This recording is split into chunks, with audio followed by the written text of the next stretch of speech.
여러분, 새해가 되면 심심치 않게 우리가 이런 말을 합니다. 온고지신. 온고지신이라는 말은 무슨 의미가 있습니까? 온고지신이라 함은 옛것을 깊이 새기고 상기하고 그리고 새 것을 더욱 알아가며 새로운 시대에 더 큰 가치 있는 것을 이루는 이런 의미를 담고 있는 말이 온고지신입니다. 이런 점에서 우리는 시편 103편 2절에 말씀하고 있는 내 속에 있는 모든 것들아 다 여호와 하나님을 송축하고 그의 은택을 잊지 말지어다 라는 말씀으로 이해할 수 있습니다. 여러분, 한 해가 보내졌습니다. 그 한 해 동안 하나님께서 이사야 41장 10절의 말씀으로 참으로 내가 너를 도와주리라 1년 전 그렇게 약속을 하셨고 한 해가 시작되어졌고 조금 전 그 한 해가 마무리됐습니다. 돌이켜보니 이 한 해 동안 과연 하나님께서 참으로 우리를 도와주신 일이 얼마나 많은지 모릅니다.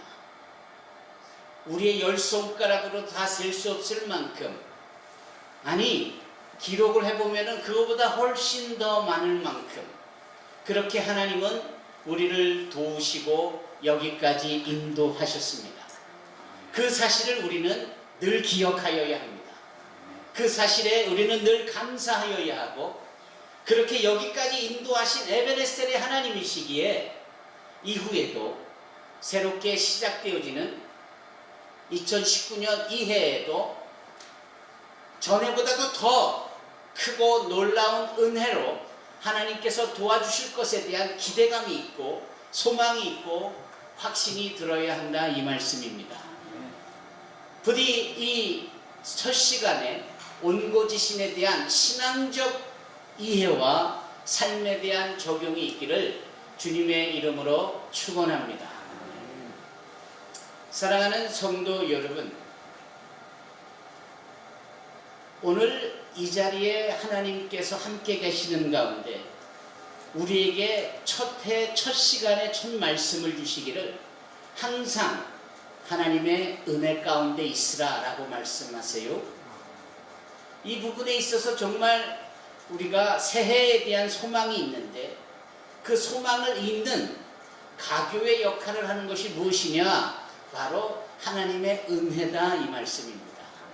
따라해 보십시다. 하나님의 은혜. 조금 전 우리 박소연 선생께서 기도할 때 그 하나님의 은혜에 대해서 반주를 하셨습니다.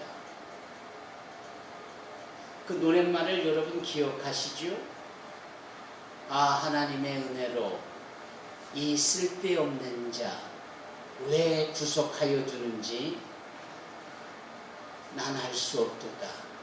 그러나 내가 믿고 분명히 아는 것은 나의 형편을 아시는 하나님께서 나를 도와주시고 나를 인도하시고 나를 역사해 주신다, 이런 말씀이죠. 여러분, 그게 바로 하나님의 은혜입니다. 짧은 시간 우리의 한계적인 언어로는 다 표현할 수 없을 만큼 무궁무진하고 풍성한 것이 바로 하나님의 은혜입니다. 도무지 자격이 없는 우리를 하나님께서 사랑해 주시고 도무지 준비가 되어 있지 않은 우리이지만 하나님은 아랑곳하지 않으시고 우리를 안으시며 도와주고 계시는 것, 그게 바로 하나님의 은혜입니다. 그것을 우리가 이 시간에 함께 고백하기를 원하는 겁니다. 그 하나님의 은혜, 여러분, 이 은혜에 대해서 우리가 성경적인 고찰이 필요합니다. 그 하나님의 은혜는 단순히 나를 돕는 정도가 아니라 세 가지로 아주 특별하게 돕고 있다는 사실을 우리는 이 첫 시간에 분명하게 인식하고 1년 365일을 사는 내내 그 세 영역에서 하나님의 은혜가 어떻게 임하고 그 은혜 가운데 있는 저희들이 될 때 어떠한 결과물들이 있게 되어지는지를 분명히 알아야 합니다. 첫째, 그 하나님의 은혜는 우리의 영혼을 구원합니다. 우리의 영혼에 평안을 더합니다. 늘 죄로 인하여서 늘 구질구질한 삶을 살고 시시한 것들에 마음 쓰며 걱정하기 일수인 우리에게 그 하나님의 은혜가 임함으로 우리는 그리스도 예수 안에 있는 구속으로 말미암아 하나님의 은혜 가운데 하나님의 귀한 자녀로 살게 되어집니다. 여러분, 성경 말씀 로마서 3장 23절과 24절의 말씀을 함께 읽기를 원합니다. 로마서 3장 23절로 24절의 말씀입니다. 제가 읽도록 하겠습니다. 모든 사람이 죄를 범하였음에 하나님의 영광에 이르지 못하더니 그리스도 예수 안에 있는 속량 즉 대속으로 말미암아 하나님의 은혜로 값없이 의롭다 하심을 얻은 자 되었느니라. 할렐루야. 예수 그리스도의 우리를 위하여 대신 십자가에서 죽으신 그 대속의 역사로 말미암아 하나님의 구원이 우리에게 임하여진 것입니다. 우리는 비록 죄인이라 하나님의 영광에 이룰 수 없는 자들이었지만 하나님의 은혜로 우리가 하나님과 화목하고 하나님과 회복할 수 있으며 우리의 영혼이 구원의 자리에 서게 되어진 것입니다. 이것이 곧 하나님의 은혜입니다. 사도 바울은 이 하나님의 은혜를 하나님의 선물로 표현하고 있습니다. 우리의 노력으로나 우리가 울고불고 한다고 우리가 아무리 애써도 얻지 못하는 것인데 하나님께서 우리에게 선물로 그 은혜를 주셨음을 에베소서 2장 8절에 말씀하고 있습니다. 성경 에베소서 2장 8절을 찾아보시길 바랍니다. 에베소서 2장 8절에 다음과 같이 말씀합니다.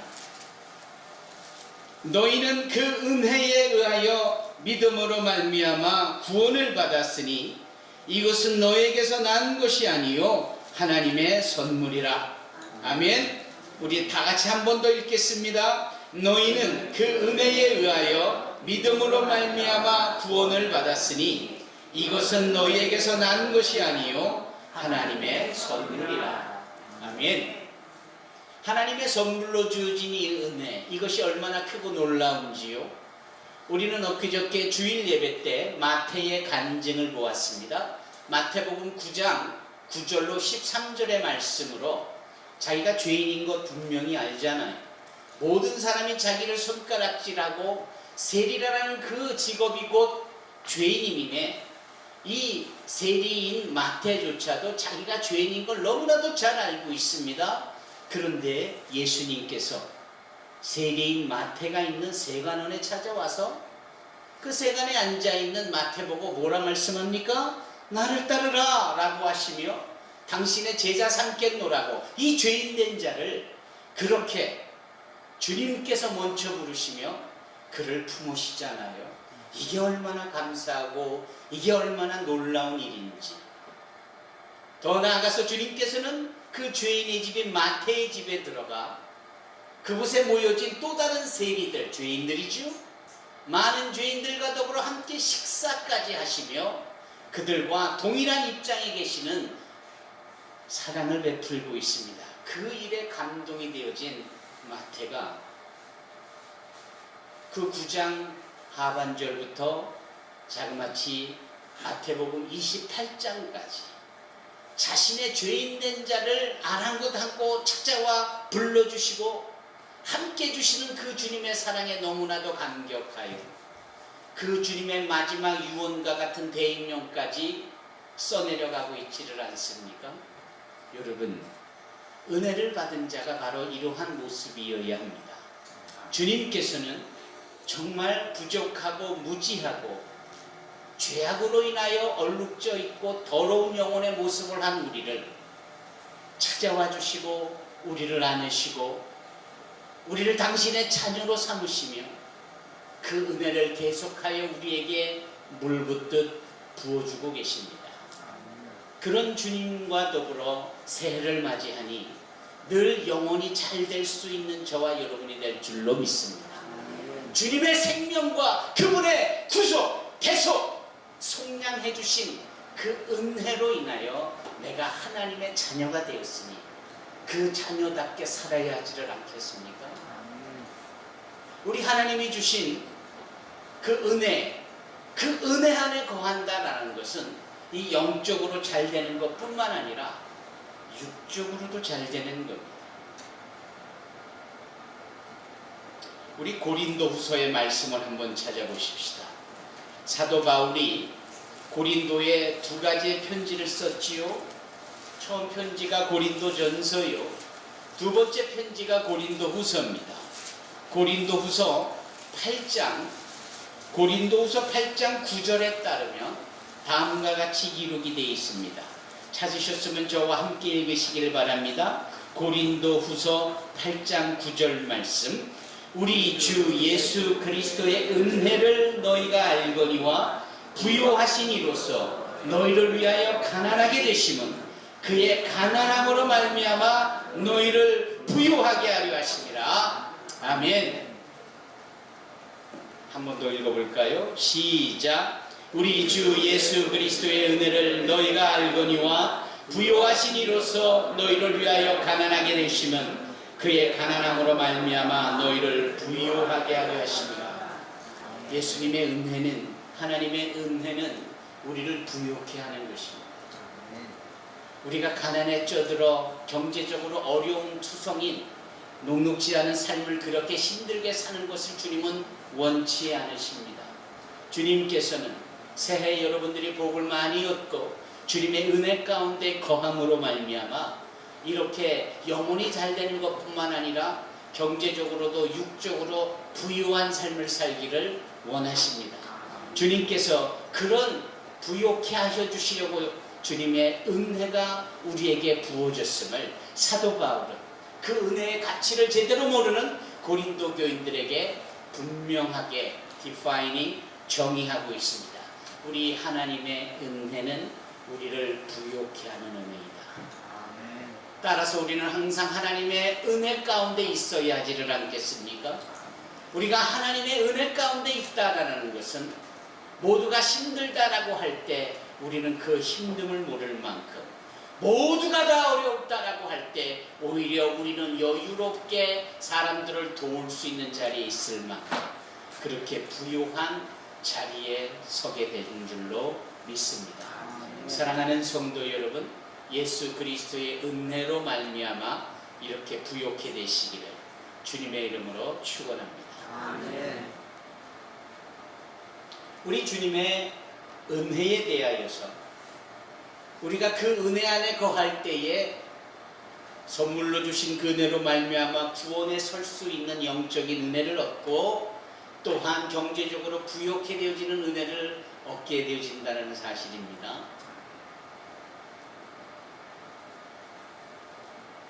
하나님은 늘 우리에게 주시지요. 그분은 과연 우리에게 생명도 주셨고 지혜도 주셨고 가정도 주셨고 재능도 주셨고 섬기는 교회도 주셨고 심지어는 당신의 독생자 예수까지도 주셨습니다. 그래서 로마서 8장 32절에는 그 아들을 아낌없이 내어주신 하나님께서 그 아들과 더불어 모든 좋은 것을 더하여 주시지 않겠느냐 라고까지 말씀을 하셨습니다. 그런 하나님 앞에 소위 우리가 이제는 받는 거에만 급급하고 더 달라고만 애칠 것이 아니라 은혜를 받은 자답게 은혜를 소유한 자답게 살아야 되지를 않겠는가. 그렇다면 하나님의 은혜 가운데 있다라는 것은 여러분 고린도후서 9장 8절을 한번 보십시다. 고린도후서 9장 8절에 보면은 바로 옆장이니까 바로 찾으셨겠지요. 고린도후서 9장 8절의 말씀 다 같이 읽겠습니다. 하나님이 능히 모든 은혜를 너희에게 넘치게 하시나니 이는 너희로 모든 일에 항상 모든 것이 넉넉하여 모든 착한 일을 넘치게 하게 하려 하심이라. 아멘. 이 짧은 한 장의 한 절의 말씀 속에 반복되어지는 말씀의 단어가 무엇입니까? 모든이라는 단어입니다. 모든. 한번 다시 볼까요? 하나님이 능히 모든 은혜를 너에게 넘치게 하시나니 이는 너희로 모든 일에 항상 모든 것이 넉넉하여 모든 착한 일을 넘치게 하게 하려 하십니다. 결국은 하나님께서 우리에게 은혜를 베푸신 것은 우리로 하여금 모든 영역에서 모든 풍성한 가운데 모든 착한 일을 하게 하려 하는, 바로 그 목적 때문에 우리에게 은혜를 주신 겁니다. 은혜만 낼름받고 그 은혜만 나 혼자 우려먹듯 하는 것이 아니라 주님께 은혜를 받고 그것이 확실하게 믿어지거들랑 그 은혜를 흘려보낼 수 있어야 합니다. 그 은혜의 통로가 되어줘야 합니다. 모든 은혜로 모든 풍성한 가운데 모든 착한 일을 할 수 있는 저와 여러분, 바로 저와 여러분이 그리 되어질 때 2019년 이 새해가 은혜의 해가 될 것이고 우리의 해가 될 것이고 모든 은혜로 열매 맺는 복된 해가 되어지리라 믿습니다. 아멘. 할렐루야. 아멘. 정리해 보실까요? 하나님의 은혜는 우리의 영혼을 구원하는 은혜입니다. 아멘. 하나님의 은혜는 우리의 삶을 부욕해 하는 은혜입니다. 하나님의 은혜는 우리로 세상을 섬기고 은혜의 통로가 되게 하시는 은혜입니다. 이 세 가지를 우리가 감당하여야 하지를 않겠습니까? 주님께 은혜 받을 권리만 말하지 않고 그 은혜 받은 자답게 은혜를 이행할 수 있는 의무도 감당할 수 있는 것. 그것이 한 살을 더 먹는 우리 학생들에게는 철이 들어가는 영적으로 성장해가는 모습일 테고, 우리 믿음의 걸음을 걷는 천국을 향한 순례자들이 마땅히 세상에 선한 영향력을 끼치는 모습이기도 한 것입니다. 사랑하는 성도 여러분, 마지막으로 한 말씀만 더 드리면 사도행전 13장 43절에 항상 하나님의 은혜 가운데 있으라라고 하시는 이 말씀에서 우리가 결코 간과해서는 안 될 한 말씀이 있는데, 결코 놓쳐서는 안 될 말씀이 있는데, 그것이 무엇이냐? 바로 항상이라는 단어입니다. 지속적인 것이지요. 항상 여일한 것입니다. 한결같은 것. 오늘 2019년 1월 1일 첫 시간에 주님이 주신 이 말씀에 감동이 있거들랑 이것이 2019년 12월 31일 365일 후에 다시 맞게 되어질 그때까지도 여일하고 한결같이 지속적으로 하나님의 은혜 가운데 있는 저와 여러분이 되어야 합니다. 작심삼일되어지지 아니하고 처음에만 반짝하고 끝이 흐지부지 되는 용두삼이와 같은 모습이 아니라 이렇게 시작하여 하나님의 은혜 가운데 거하겠다라는 우리의 외침과 고백은 항상이라는 이 단어에 순종하여 어떤 순간에도 슬플 때나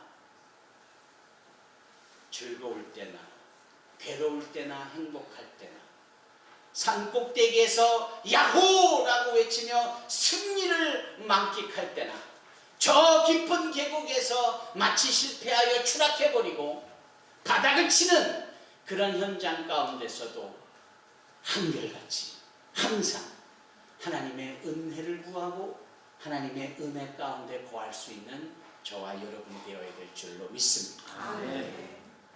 좌우에 계신 분들에게 그렇게 인사하십시다. 항상 하나님 은혜 가운데 있읍시다.